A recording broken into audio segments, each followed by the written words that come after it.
Thoughts are the most present things to thoughts, and of the most powerful influence. My soul was only apt and disposed to great things.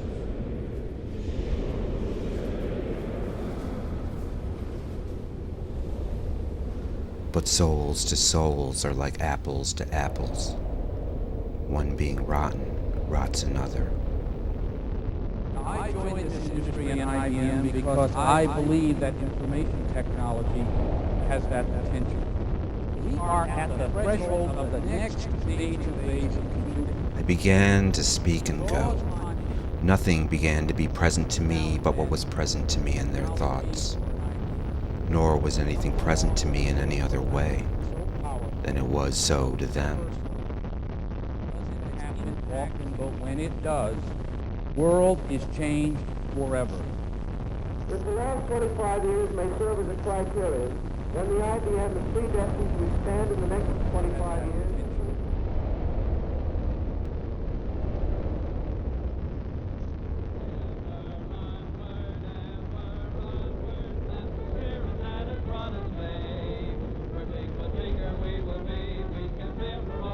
We refer to it as network-centric computing.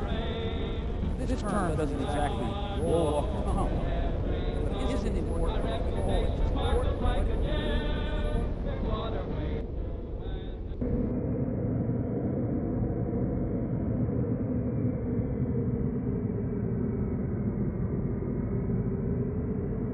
All things were absent which they talked not of. So I began among my playfellows to prize a drum, a fine coat, a penny, a gilded book.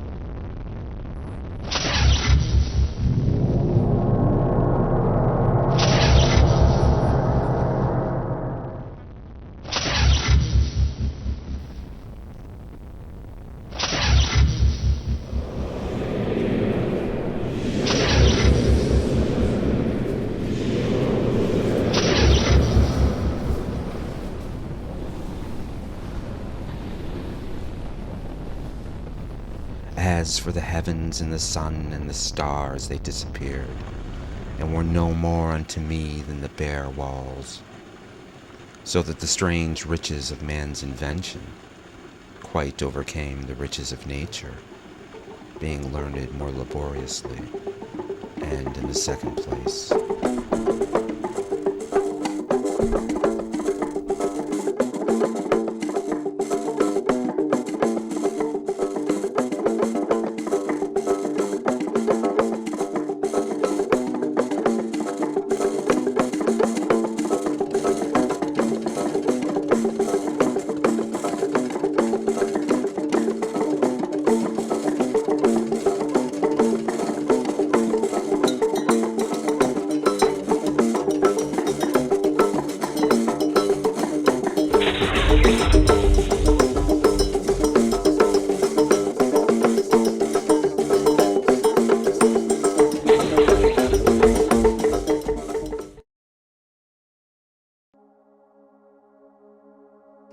I remember Nicholas for the simple fact that on his papers, every day children had to have a heading, and he wrote, Nicholas Buongiorno, President of the United States of America. And he wrote it very diligently. He was very, very driven. He had goals. He knew what he wanted to do. He was very, very bright, very bright. Loved to draw. He and his friends loved to draw, but nothing I liked. He liked those science fiction, little things coming out of their heads, wings, all sorts of things that you would see in science fiction. The science fiction and the B movies, and he would draw for hours, and he would keep them in a book. Is it human or inhuman? Earthly or unearthly? The pictures from Nick were very scary, but he always had words to them. He always wrote stories. When the skull strikes, you scream.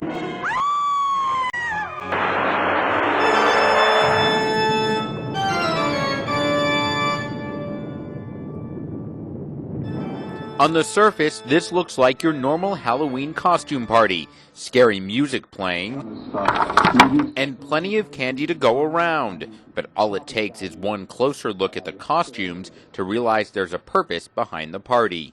Dressed up as a lawsuit. I think I've been dressed up as a clean room worker. I'm a former IBM employee. What they're dressed up for is an environmental protest taking place across the street from the former IBM in Endicott, where they say TCE negatively affected their health. And there was a local Halloween protest tonight, not against the holiday, but against IBM. A few trick-or-treaters gathered in front of Mark Bacon's coffee shop in Endicott, which is located across the street from the former IBM plant on North Street. This costume party is the latest attempt by Mark Bacon to make the TCE issue in Endicott a national one. Previously, he had written a message on his wall to Governor Spitzer, and you can't see it from the ground, but if you look at the top of his building, it's very clear where he thinks he lives. There was also a Halloween toxic costume contest, and as Bacon puts it, a scary horror movie.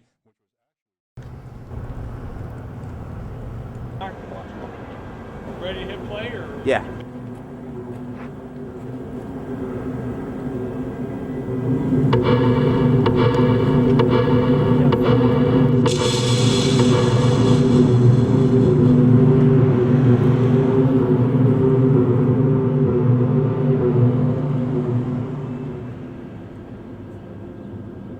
Daylight. Once again. And it all comes back to me. How does one begin such a tale? By setting forth from the core of one's being?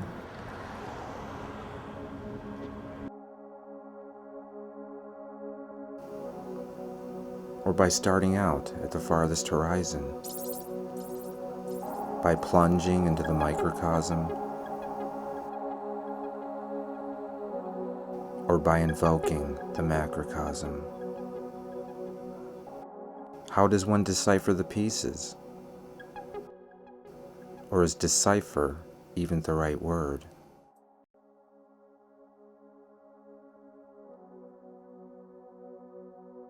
I remember when I was still real little after school. I would draw things or play in VR or help my mother.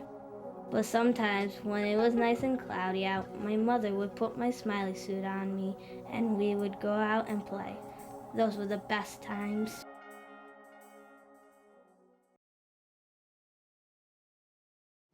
This place once served as the occasion for another scene. Indeed, many scenes. But for our purposes, it was once the location of a student film I would begin and later abandon. It was to be the tale of the typical everyman, caught, transfixed within the overwhelming din of a world that would place him at total odds with himself. He would suffer a psychic and spiritual breakdown and be catapulted into an inner landscape.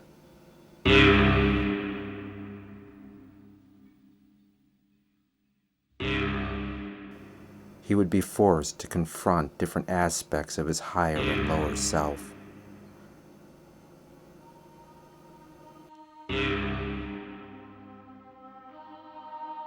Beings of darkness.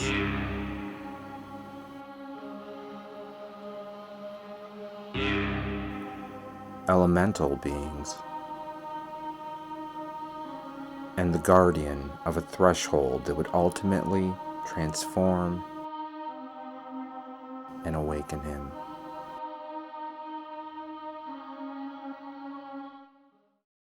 Part autobiography, part belief system, I would use the sprawling IBM corporation complex that dominated the center of my hometown of Endicott, New York, as an initial backdrop.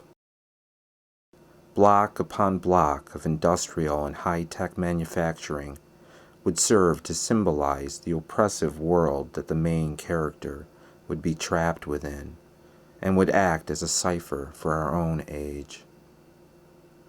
In filming this landscape, I would be persistently drawn to certain buildings and architectural elements that would act as a repeated and ominous motif. Amongst these, a large, windowless concrete structure known only as Building 38. It would be used in the early rushes to represent the cold, bleak inhumanity of the main character's world.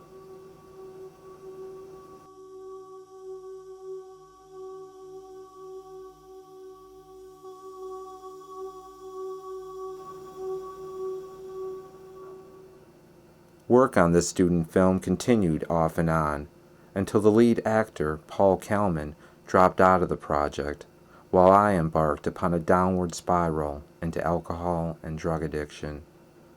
The film would remain unfinished, and I would ultimately end up dropping out of school. In March of 2003, almost to the day of the beginning of the U.S. war in Iraq, I would enter a drug and alcohol rehab facility, which would ultimately be the last in a long series of crisis centers and institutions. In my long road back to recovery, I would end up working a string of low-paying and menial jobs. Was it mere irony, or a bend in some unbreakable karmic path that would find me employed as a temp worker in Building 38 for over 2 years, dismantling obsolete personal computers and mainframes?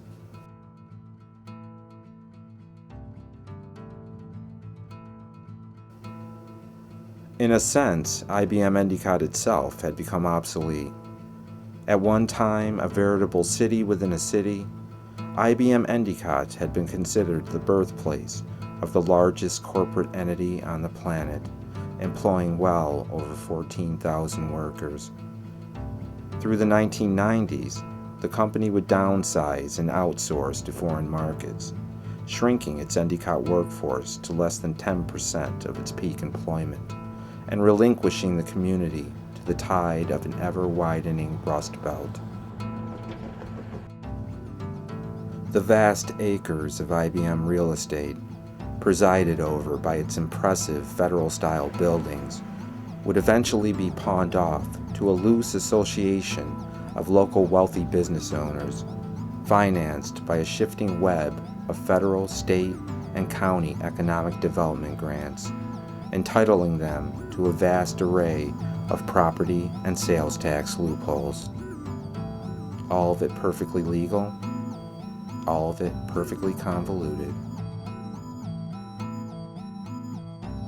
A massively scaled-down version of IBM Endicott would end up leasing space from the new owners of the complex, alongside an array of other various high-tech contractors, a mere tenant in a crumbling testament to its former sovereignty, sprawled out like the ruins of an ancient civilization.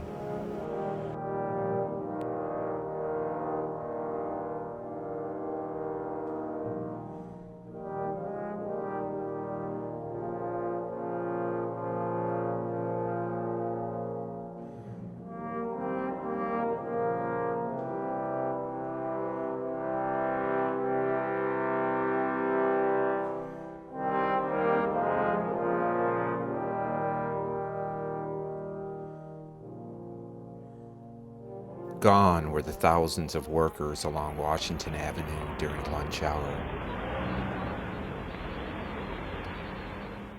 The palatial grounds of the IBM homestead. The lavish country club rallies and award ceremonies.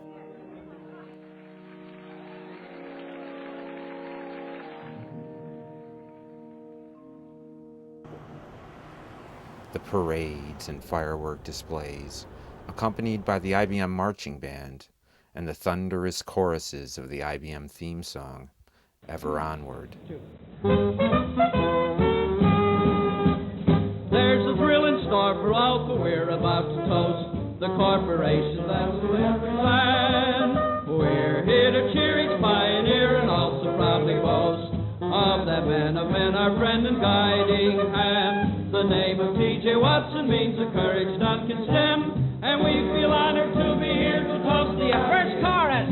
Ever onward, that's the spirit that has brought us fame. We're big but bigger we will be, we can feel for all can see that to serve humanity has been our aim. Our colors now are known in every zone, our reputation sparkles like a gem. We've fought our way through and new fields we're sure to conquer to the ever onward IBM. Second stanza. Ever onward, we're bound for the top to never fall. Right here and now we thankfully pledge serious loyalty to the corporation that's the best of all. We revere while we're here. Let's show the world, let's show the things.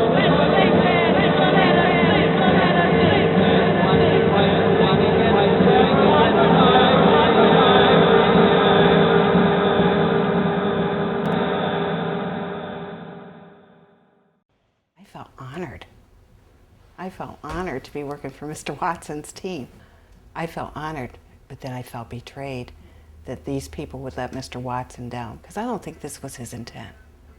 I don't think Mr. Watson ever would have done this to his people if he were still around. But I'm sure Mr. Watson would be very, very disappointed to know what's going on today. I don't think that's what he built his kingdom for. Gone were the engineering and sales colleges, the ranks and battalions of salesmen and executives, with their perfectly tailored uniform black suits, white shirts, and impeccably starched collars. Gone were the lavish benefit, pension, and severance packages, the employees made wealthy by judiciously investing in IBM stock. In their place, a majority of IBM's workforce consisted of temporary workers, making less than $8 an hour.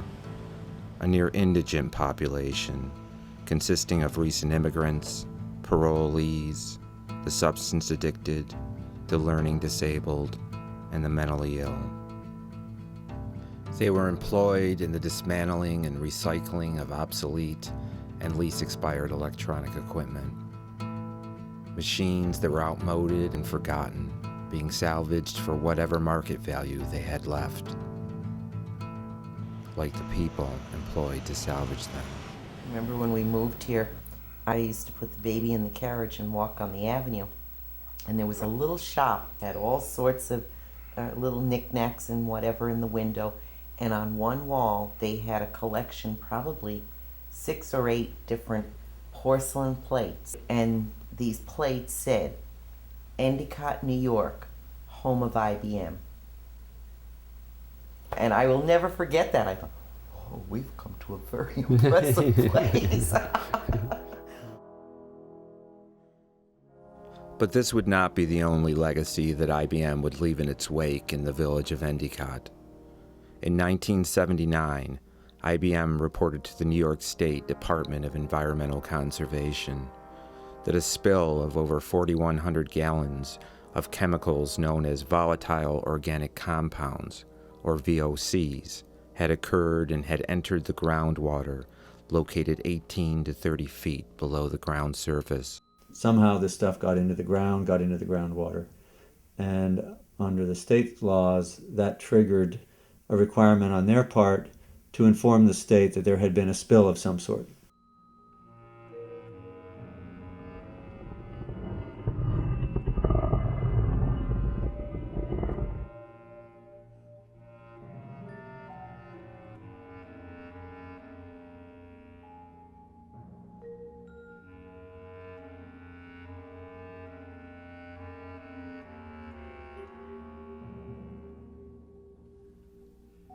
The spill consisted primarily of trichloroethane, also known as TCA, and trichloroethylene, or TCE, along with Freon 113, benzene, toluene, and xylene.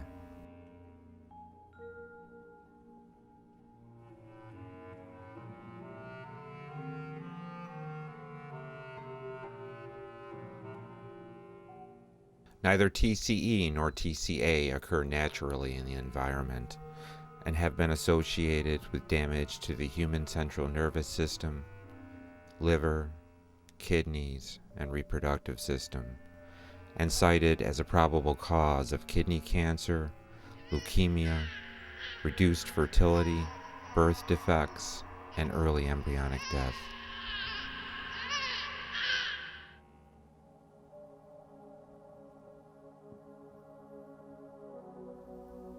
Chemicals such as TCE were used as liquid solvents in the fabrication of the silicon wafer chips that act as a platform for semiconductors.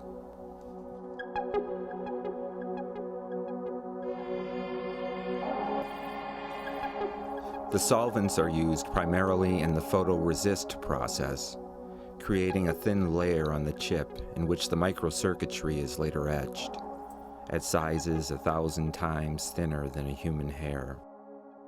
IBM is very, very super image conscious. They, whenever they think that their image could be tarnished in the eye of the public, they're gonna, exercise, what politicians have the phrase is damage control. Over 4,000 gallons of this stuff go in the ground.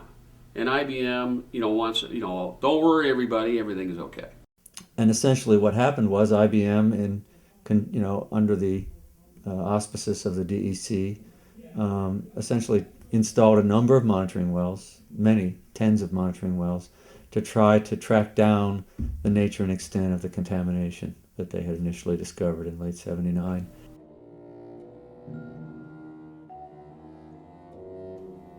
By 1980, the initial reports of a 4,100-gallon spill would be drastically expanded. IBM would go on to report to the DEC that literally tens of thousands of gallons of chemicals had been leaked and had formed a pool beneath Building 18, the center of Endicott's semiconductor manufacturing operation. By the following year, IBM began a cleanup operation, treating the groundwater and pumping out chemicals. Since the operation's inception, over 80,000 gallons of VOCs have been extracted.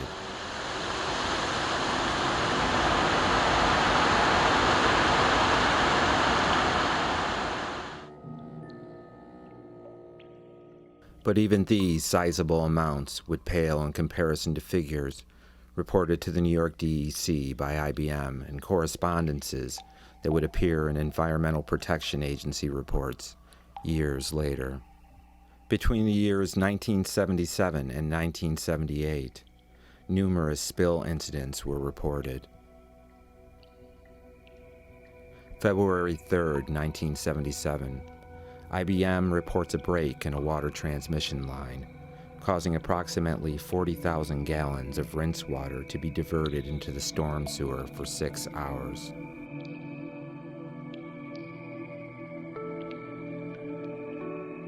May 24, 1977, IBM reports a valve failure that allows 45,000 to 50,000 gallons of industrial waste into the storm sewer.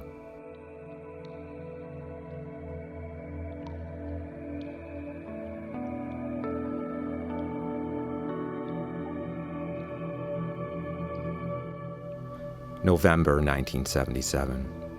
IBM reports a spill of over 450 gallons of concentrated methylchloroform, about half of which flows into the industrial waste stream.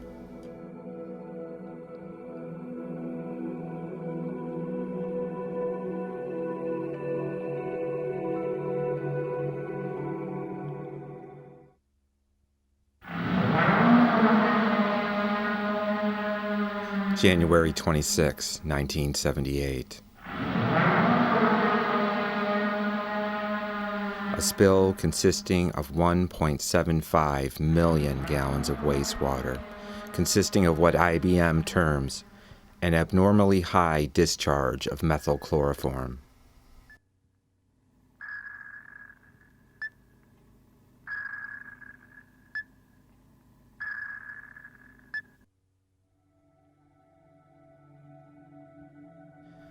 At the end of March 1978, a report to the DEC of a discharge of untreated industrial wastewater, which spilled into the Endicott storm sewer for 2 hours at a rate of 100 gallons a minute, which would come out to 120,000 gallons.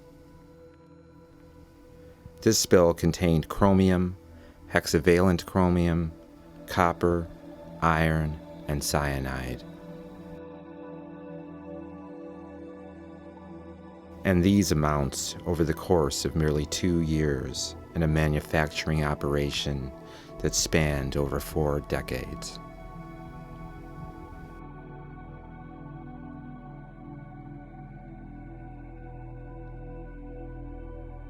The plume of contaminated groundwater would spread and grow to a size of nearly 300 acres, lurking beneath at least 480 homes.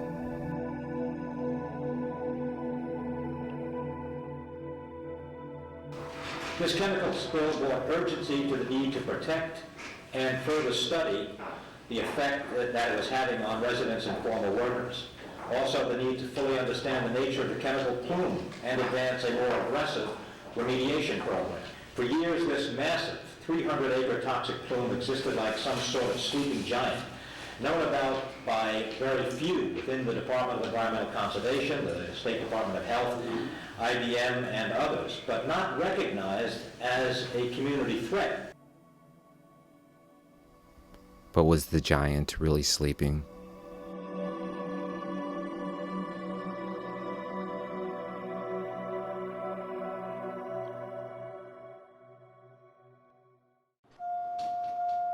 Nicholas Bongiorno. Client was brought in by ambulance and admitted to the facility in March of 2003. According to our records, there had been 4 admissions prior to this. The 2003 intake evaluation shows an initial blood alcohol content of 0.32, which, in a subject with no acquired tolerance, is often lethal. Follow-up urine test shows high traces of cocaine metabolites, 0.6 mgl. Benzodiazepams, 1.2 mgl. Cannabinoids, 1.3 mgl. Subject was in severe withdrawal, accompanied by hallucinations, and was generally combative and uncooperative. Additional notes show a list of people involved in his intervention: his father, his brother, several members of the Town of Union Volunteer Emergency Squad, members of the Endicott Police Department, and his AA sponsor. Client had a security guard posted at his door on his first night of admission in order to detain him from leaving. By some authorities, it is roughly estimated that from the preliminary invocation, with the binding of the forces in the elements, to the act of taking the communion itself, it cannot be stressed too strongly or too frequently that if the elements are not consecrated aright, or in the first place, if the invoked force, it may easily degenerate to the lowest depths, resulting in the creation of a clipothic horror, to exist like a vampire upon the unnaturally sensitive and those who are inclined to hysteria and obsession. It is not an abyss as much as it is a theater staging a nightmare. They say whom gods destroy they first drive mad. Here begins the battle for my sanity. How long does this go on for? 12? 24 hours? There is no time here.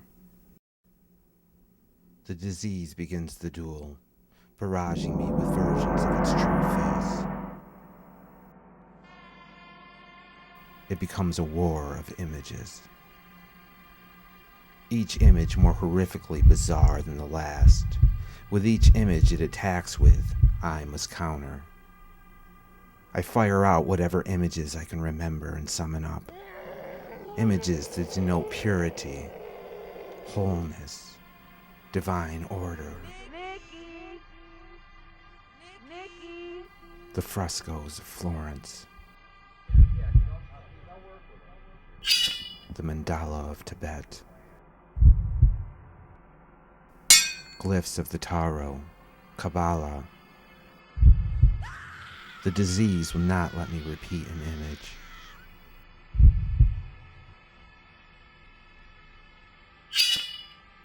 The It becomes gleeful with its own inventiveness. I too begin to relish the battle, even as I am dying.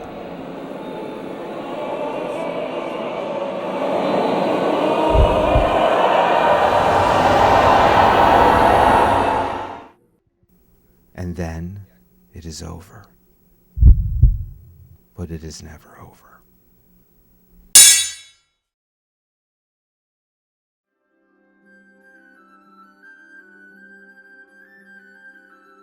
For years, this massive 300-acre toxic plume existed like some sort of sleeping giant. Known about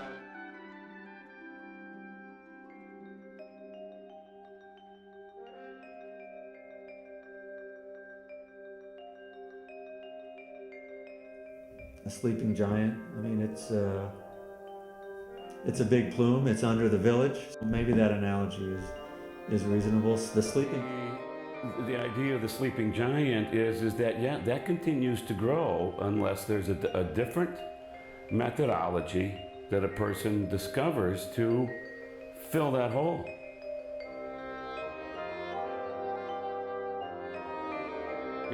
By sleeping giant, he means something like a time bomb, something that will go off later and wake up and maraud the neighborhood. Possible. Certainly, you would want to act as if that were true. It's more like a snake in the grass or a snake under the grass that will bite you and poison you, rather than some lumbering giant.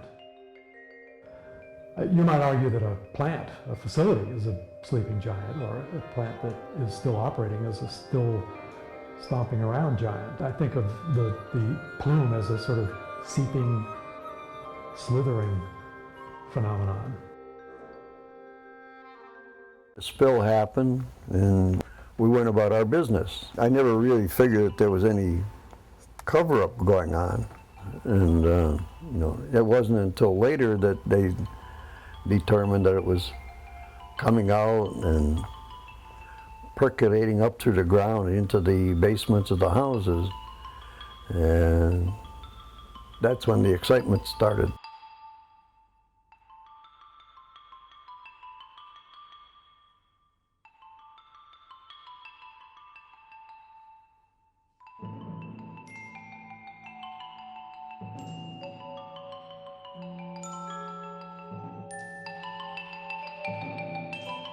There was knowledge that vapor intrusion was a potential issue, but the paradigm that folks were operating under was that in order to have a significant vapor intrusion problem, you needed to have higher concentrations of contaminants in the groundwater, in the offsite area under the village, and they needed to be at a shallower depth. In 2002, we requested IBM to undertake an investigation of the vapor intrusion issue offsite. And they sampled people's houses and did in fact find that vapor intrusion was an issue, that people were being exposed to these volatile organic compounds through that pathway. There was kind of a recognition that, that paradigm was wrong, basically. You have volatile organic compounds that leaked through the soil into the groundwater at the plant site. They want to come out of the groundwater and move into the air. The air that they move into is the air that's in the soil particles above the water table. Through Brownian motion, some of those molecules migrate into the air, and then they migrate through the soil particles up into the vicinity of a structure, in this case somebody's house, and ultimately get sucked into or pushed into the house, and people are breathing it. People through their drinking water, or people who are breathing air that's come up through their basements into their homes, either ingest or inhale chemicals that are contained in the water and the air. And that goes through their body. That gets picked up through the lungs, by the circulatory system in the lungs, or through the gut to be distributed throughout the cells in the body. And that's basically how chemicals like trichloroethylene get to cells where they might do damage to something like a lymph cell in a lymph node. It's really, I think, counterintuitive for a lot of people to understand how something that's present at such tiny concentrations could ever hurt you. Usually, except in industrial workplaces, the amount of TCE in the environment isn't very large. I think people are more willing to believe that if you're taking a bath in it or working with it in an industrial workplace, that very high concentrations of something could be a problem. Most things are dose related in some way. Too much of almost anything can be harmful to you. But it's much harder to understand how hardly nothing of something could also be a problem. Let's take fire, right? Tiny amounts of fire from a match is only going to create a small burn. But a huge fire from a forest fire, something like that, could burn you up completely. That's a relationship of dose and severity. But there's another kind of relationship between dose and disease, and that's probability or risk. And that's what comes into play when there's an all or nothing response, like cancer. And there the question of the dose is, what is the probability that you're going to get it, given the fact that you've ingested a certain amount of dose? Another way to think about this is lottery tickets. Either you win the lottery or you don't win the lottery. But your chances of winning the lottery go up the more lottery tickets that you buy. You could actually win the lottery by buying only one lottery ticket if you're extremely lucky, or if the lottery is cancer, extremely unlucky. And that's the way to think about TCE. Although a part per billion of something in water, or a part per billion of something in air that got into air through a process, let's say by vapor intrusion, a part per billion in air, or in water for that matter, let's take water, sounds like a tiny amount, but on a molecular level, if you consider each one of those TCE molecules like a lottery ticket, it's a huge amount. So a part per billion of TCE in water, each quart of water that you drink, that represents about 1 with 15 zeros after it. So that's an awful lot of lottery tickets. So how could just one lottery ticket, one molecule of TCE, create an all or nothing response like cancer? And the answer is that chemicals in the environment that produce effects that your own body will then reproduce are the ones that we worry about. TCE is that particular unusual kind of chemical that when it gets into the right place and it hits the right spot can create this disastrous, cancerous situation. And in fact, the TCE doesn't even have to be there anymore. And all it has to do is come in initially, create the damage, and then your body does the rest. It's sort of like bringing a match into a dynamite factory. The original traumatic event, that's gone already. That's not there anymore. And yet it has long-lasting, delayed effects later on.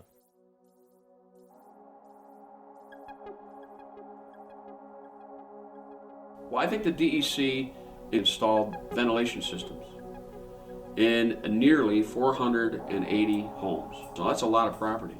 They had to vent these homes, and they had to start doing it immediately because now they had a liability. IBM had a liability to the village residents of Endicott. And basically the obvious liability is we're going to sue you beyond recognition for what you did to this village.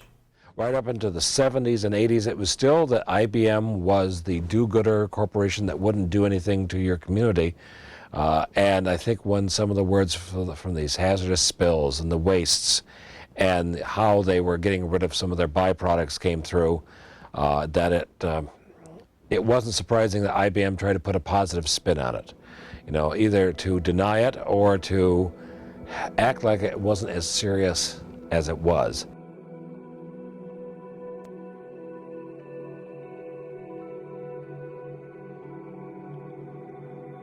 To act as if, acting as if, okay? Acting as if everything's all right, which is kind of like that's the foundation of that is built on sand. What provided them life, what seemed the chemical illusion of providing them life, is now killing them.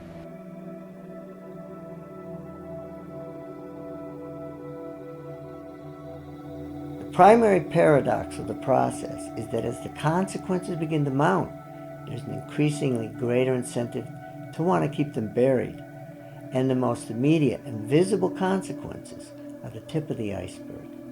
In addition, there are all of these unconscious, spiritual, and psychic components of the disease that have often been buried for decades. The addict must reach a tipping point to either face the situation in the light of day or go on to the bitter end. I am 36 years old, and I am sitting in a rehab. I catch a glimpse of myself in a mirror as if for the first time. Maybe just a sliver of myself. I remember that I had dreams.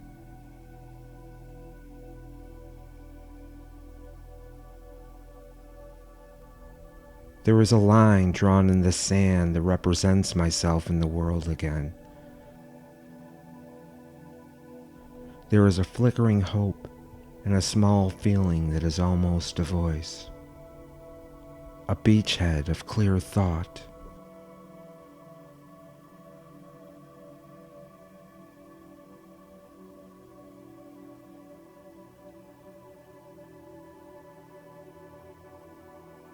A window of opportunity, a passage through, but through the window, a void that threatens, even as it holds out the fleeting promise of being the truest thing that I will ever know.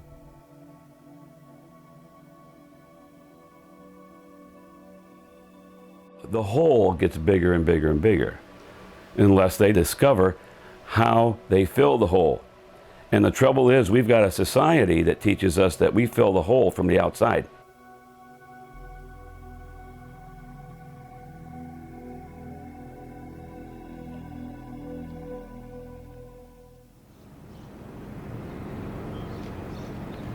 Yeah, I worked with Nick in Building 38 about 6 or 7 years ago. We worked in an operation that was nicknamed Crash and Bash. We dismantled these huge mainframe computers and salvaged the parts. I remember Nick called it creative destruction. We were both in recovery at that point. I was about 10 years in and he was about 1 year in. But I remember a conversation that we had one day. I asked him, "Do you think what do you think your problem is?" And he said, "Well, I drink a little too much of this and smoke a little too much of that." Well, I interrupted him and said, "No, the problem is you."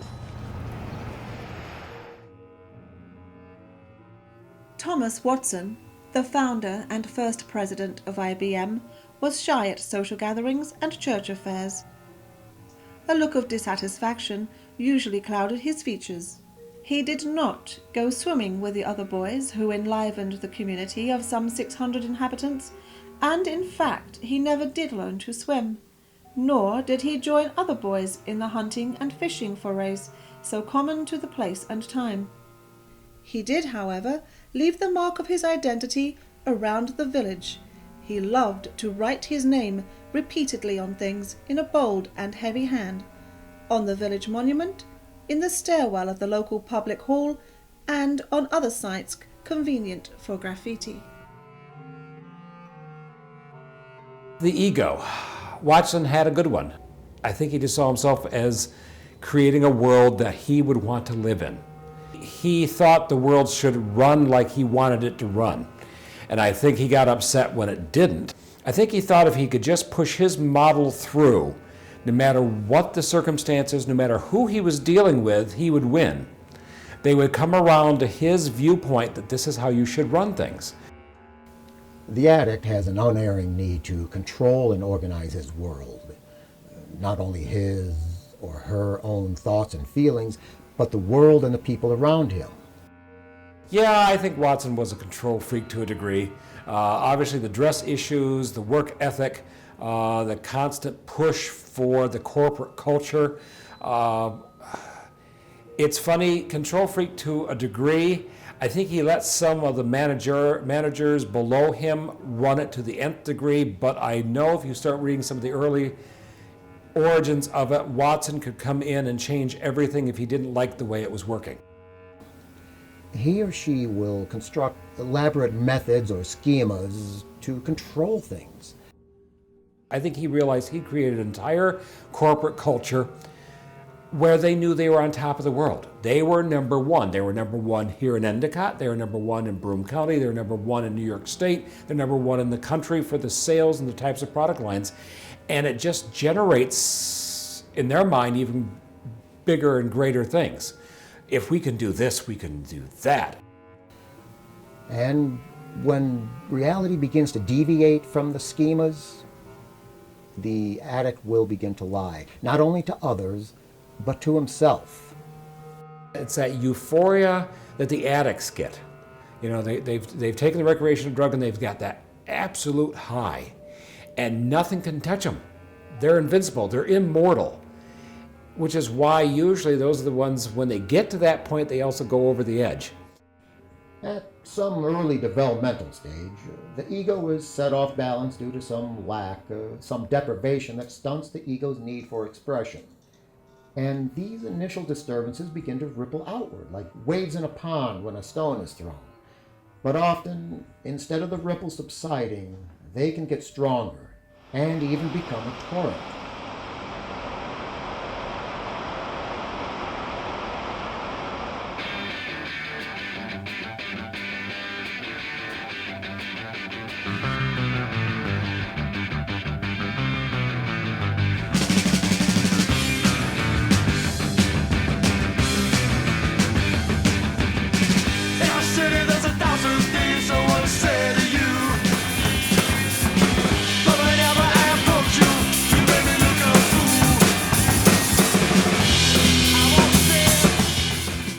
Nick had gotten a scholarship to New York University. There was a group of us that were best friends through the early 80s. We were all bright, young guys, big futures ahead of us. I remember my band played at his high school graduation party. There was a lot of drinking and partying going on that summer, actually the whole year, the whole male bonding thing. But at the time we thought we were invincible and the party would never stop. But reality catches up, and that's not the case.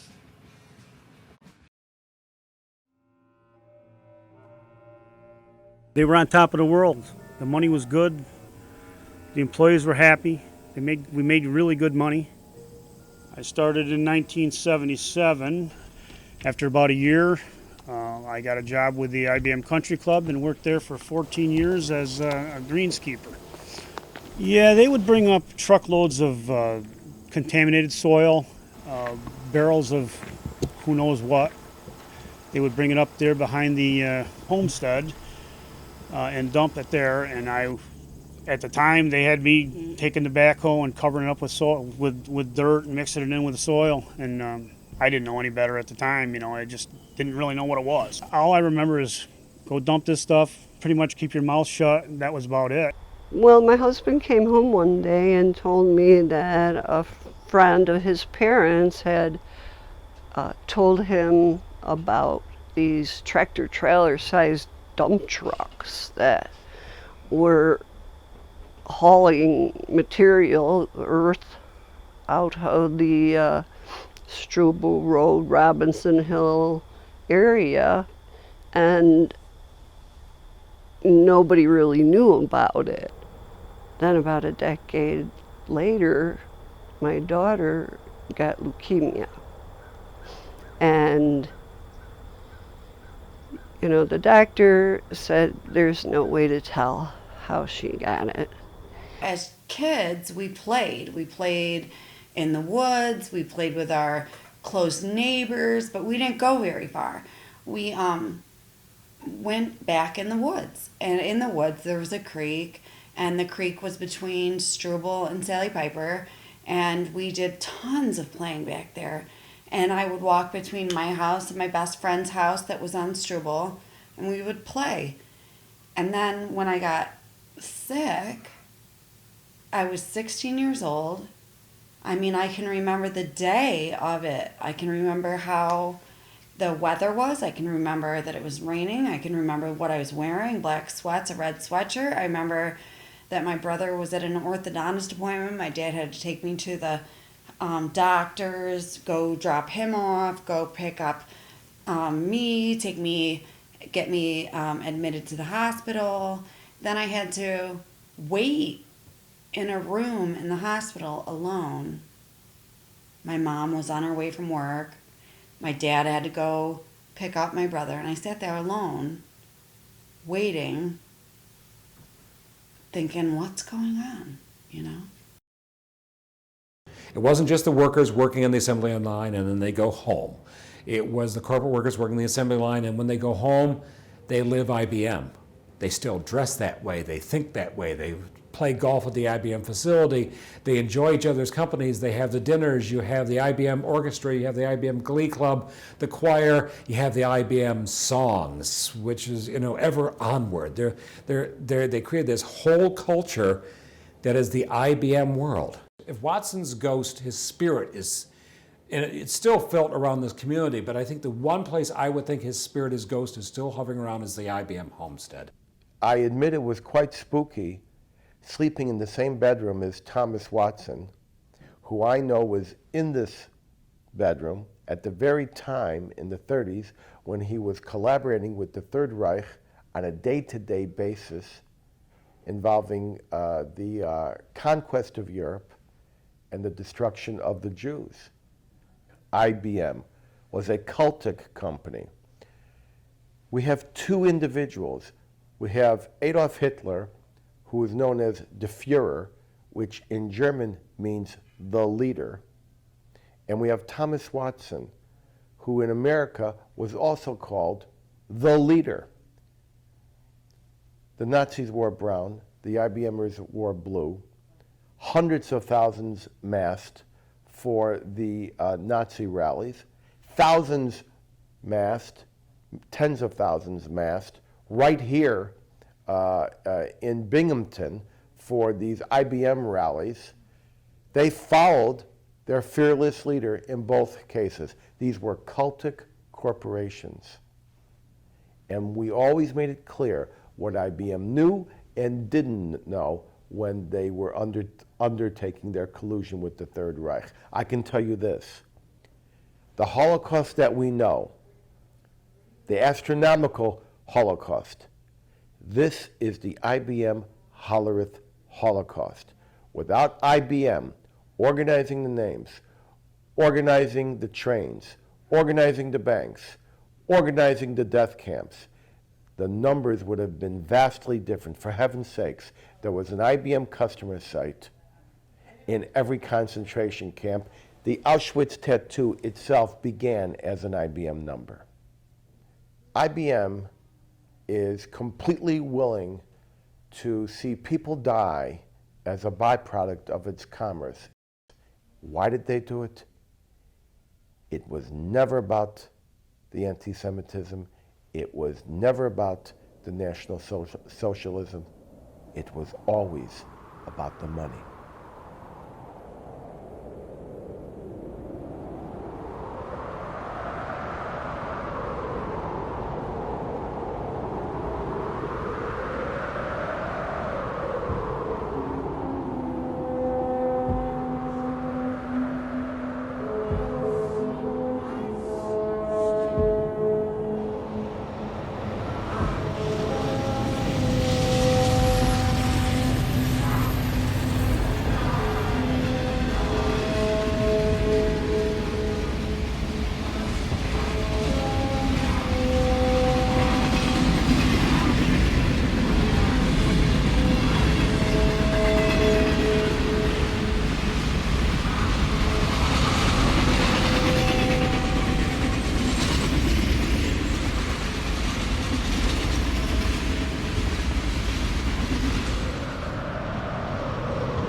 To me and said, I'm going to give you some medicine. If this doesn't go down within 10 days, you may want to get this tested.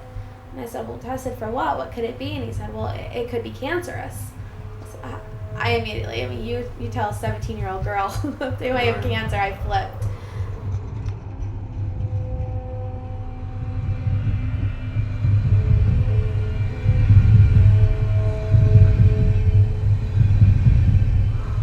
Something in the environment triggered my immune system to attack my own body. They don't know what may or may not have caused it.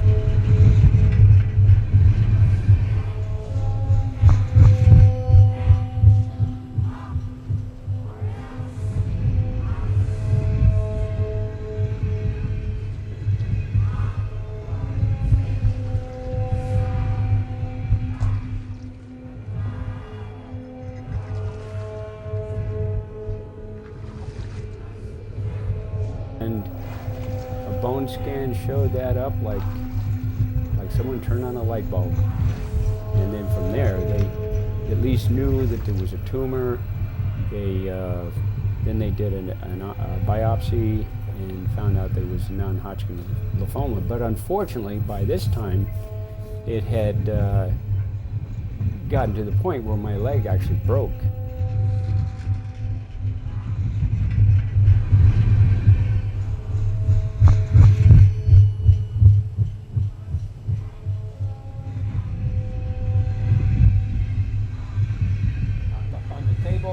He introduced himself and he says to me, I've looked at your scans, and he says, I'm going to have to take your right kidney because you have cancer of the kidney. So that floored me right there. I almost fell off the table. I was 180 up from what I thought that I was supposed to hear. And when I told him I worked with trichloroethylene, because he asked for a brief work history, he just stopped dead and looked right at me. He says, you've worked with trichloroethylene and what other chemicals?